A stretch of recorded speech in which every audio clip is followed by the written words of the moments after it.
Let's talk about the most shocking recruiting moves of the year. There's been a lot actually. Now we're talking about the year of 2024, but it's the recruiting class of 2025. Don't get that confused. We all follow recruiting. We understand what we're talking about here. So we're going to get into it. What were the most shocking recruiting moves of the year? Well, it started off fast, right? Nick Saban retires. That happened about January 10th. We saw Julian Saiyan opt out. He was the 5-star quarterback that was signed, starts practicing with Alabama during the bowl, like puts the uniform on, puts the helmet on, does it all. But then Nick Saban retires and he opts out to Ohio State. Of course, we've seen more opt-outs, but back then, way back then, less than a year ago, Julian saying opting out for Ohio State was major news. We also saw wide receiver Jamie French. He decommitted. That kind of changed the face of wide receiver recruiting moving forward. Of course, Texas ends up signing Jamie French, almost ends up at Florida, but Texas signs him. Now, we'll keep on moving. Let's talk about a couple recruits. Dorian Moore. How about that? We'll start with Dorian Moore. This was a shocker.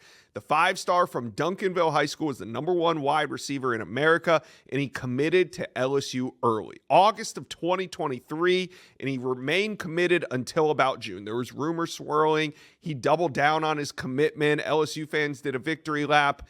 Then he decommitted. That was in early June. He took official visits to Oregon, Ohio State, LSU, Texas. And then in a ceremony that was kind of dragged out, but it was entertaining, he committed to the Oregon Ducks on July 4th. We all remember that celebration. And really, after his commitment to Oregon, it was over for Dorian Moore, and he signed with the Ducks. Let's stay at Duncanville High School. Kelen Russell, another one that's going to end up at Texas, right? No, neither Dorian Moore or Kelen Russell end up in state. They both leave the state.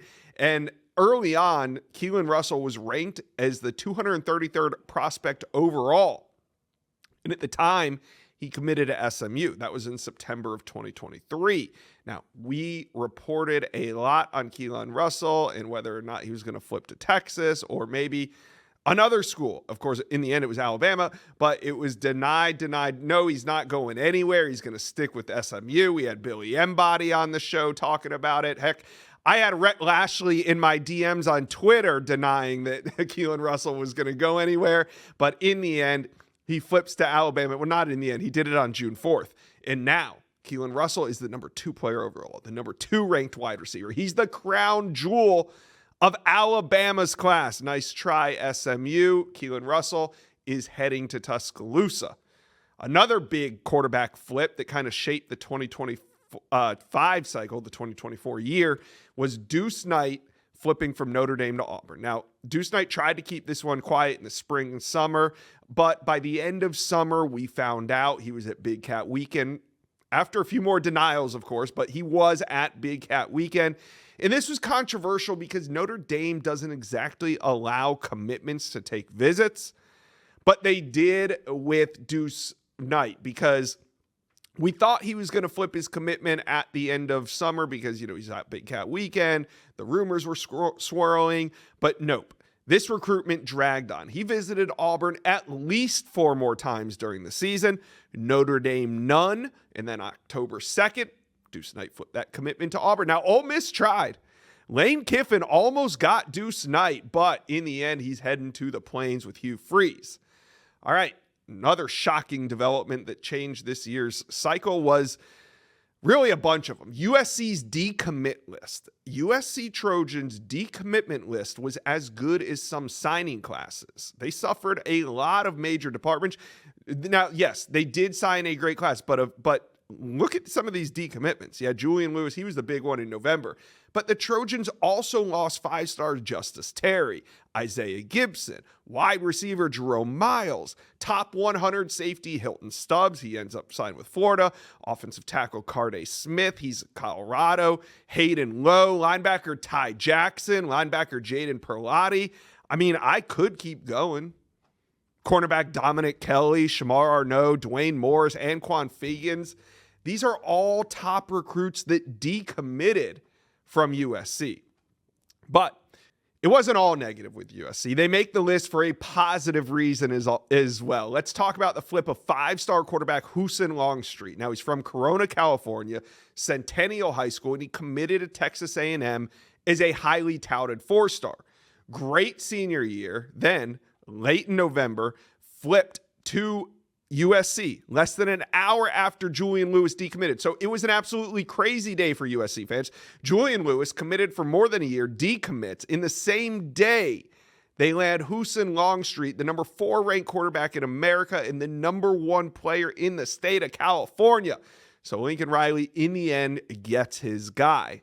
All right, let's move on to another shocker. That's cornerback Naim Alford. Now, Oregon flipped the 5-star plus cornerback from Ohio State.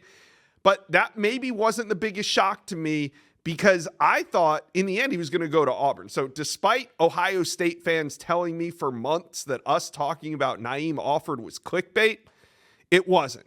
Now, he did commit to Ohio State on February 4th. He flipped his commitment on December 4th. The number 3 ranked cornerback is headed to Eugene. He's not headed to Auburn. He was one of the top players from the state of Alabama, but he's heading to Eugene. All right, let's talk about Dallas Wilson, who signed with Oregon, right? December 4th was signing day. Now, follow me here. On December 23rd, he asked out of his letter of intent, and now he's with the Florida Gators. So he commits to Oregon on January 17, 2023. Not January 17, 2024. January 17, 2023. And Oregon keeps a kid that was committed from 3,000 miles away, committed for 2 years. They even get him signed. That's all you can ask for Dan Lanning, right? And his staff. They get a prospect 3,000 miles away to remain committed to them, to sign through signing day. But then less than 2 weeks after signing day, he gets his release and flips to UF. Dallas Wilson, 5-star wide receiver out of Tampa, Florida, is a Florida Gator. Crazy. But not the craziest recruitment we witnessed. By far, the craziest recruitment in the year of 2024 had to be Bryce Underwood. 14 days before signing day, Michigan flipped the number 1 quarterback, the number 1 overall prospect that had been committed to LSU since January 6th. He spent more than 300 days committed to the Tigers. Numerous rumors were shot down. Everybody was speculating, but really in the end, it quieted down. I think once the season started and Underwood didn't take any other visits, take any trips, everybody just figured he was going to LSU. But Michigan flew under the radar. Rumors started swirling, but really only about a week or two prior to that flip that came 2 weeks before signing day. So the Michigan native is now, well, Michigan's playing right now, but already practicing with the Wolverines for their bowl game. So LSU's moved on, Michigan has moved on, but this is one of those recruitments that we're going to keep a bookmark in. Both teams will remember this one for a long time, and I'm sure so you guys. Now, that was probably the biggest surprise. There were some other recruitments that shaped 2024. You had Caleb Cunningham flipping from Alabama to Ole Miss. You had A.K. Deere, one of the top backs in America, going from Ole Miss to Alabama. Shamari Earls flipping from UGA to Michigan. Myron Charles flips from FSU to Texas. Joshua Moore from UF to Miami.